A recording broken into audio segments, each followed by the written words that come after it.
So I'm interested to see what we see out of him, whether we see him trying to do everything and maybe a few errors creep into his game, or whether we just see the consistent outside back that I think is probably coming into career best form after what we saw in State of Origin and for the Dragons last year.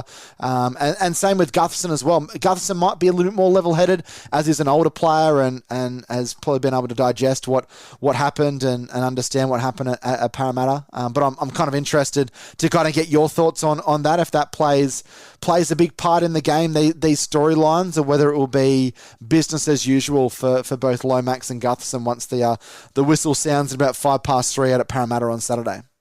Yeah, Jack, I find this really interesting in the sense that, of course, they're the natural storylines for the weekend. I totally get it. I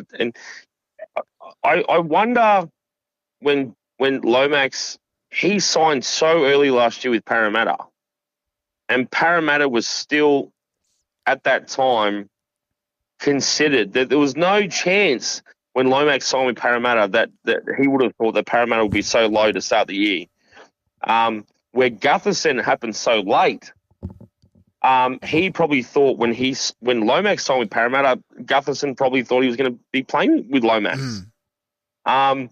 The rebound, the fact that these two guys have swapped clubs at different times of the year is very interesting to me. I look at Lomax in the first 4 weeks for Parramatta, and he is back. He's back in the Dragons, the old Dragons days, where he has to chip and chase from his. Like a couple of weeks ago, he chipped and chased and all against Canterbury on half time. Was it Andrew Carriage or Paul Carriage? But he almost set up a try from his own end of the field when they threw him to fullback. Lomax is now in a position where he's back where he was. He was back to square one when he was at the Dragons, and they couldn't do anything, and it was on Lomax to create something. I think Lomax doesn't not appreciate that. I think some players obviously want to, like a Cooper Cronk or a Tedesco, they go like, oh, let's go and chase rings. I'm not saying Lomax isn't chasing rings, but he's very comfortable being the best player in a team that's struggling, and he enjoys that, and he enjoys the struggle and trying to create something. Where at the same time, Clint Gutherson just walked into the Dragons and gone, this place isn't that bad. We've signed some blokes, and it's going okay. So I think on the weekend, if you want to break it down, if you look at the two players, and I know Lomax still has some friends at the Dragons, Gutherson still has friends at Parramatta. But from an emotional perspective, I think Lomax is probably thinking about kickoff earlier this week than Gutherson is, which can really burn you as a football player. And I've done it. When you go into a game, and it's not NRL, but you go into a game and you're talking about it all week, you go to bed, you listen to music. Back in my day, it was like, before, a CD player, and you put your headphones in and you're thinking about games you've played and all that stuff. You can play the game before you get to the field.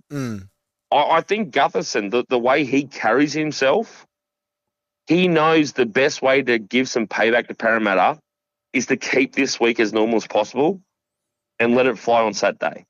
I think with Lomax could play this game in his head by tomorrow. And I think the Dragons can take advantage of that, not in a nasty way, because I think a lot of the players at the Dragons, Lomax is an interesting character, but the current Dragon squad that have been in the last couple of years bonded with Lomax through defeat. And kind of looked up to Lomax because he kept them in games and won them some games as well. But everyone's different in football. But I think the Dragons, the best way to get to Parramatta on the weekend is through Gutherson's leadership and say, it's just another game, boys. And I think that's how Gutherson will take it. Yeah. I think Lomax doesn't have that leadership role at Parramatta. He's just another guy in the back line that can do some really cool stuff. And he doesn't have that leadership on the field through his Parramatta. And Dylan Brown, oh my God, don't get me started on Newcastle and that shit. But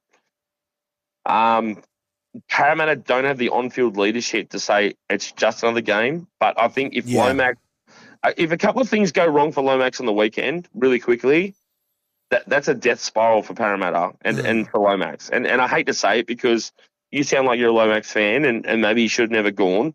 But St. George Illawarra's captain is now Clint Gutherson. And I think within 4 weeks of competition this year, Dragons fans have bought in more to Gutherson than the Dragons last year, Ben Hunt / Lomax. That's the future. You have to be cut. You have to be absolutely ruthless.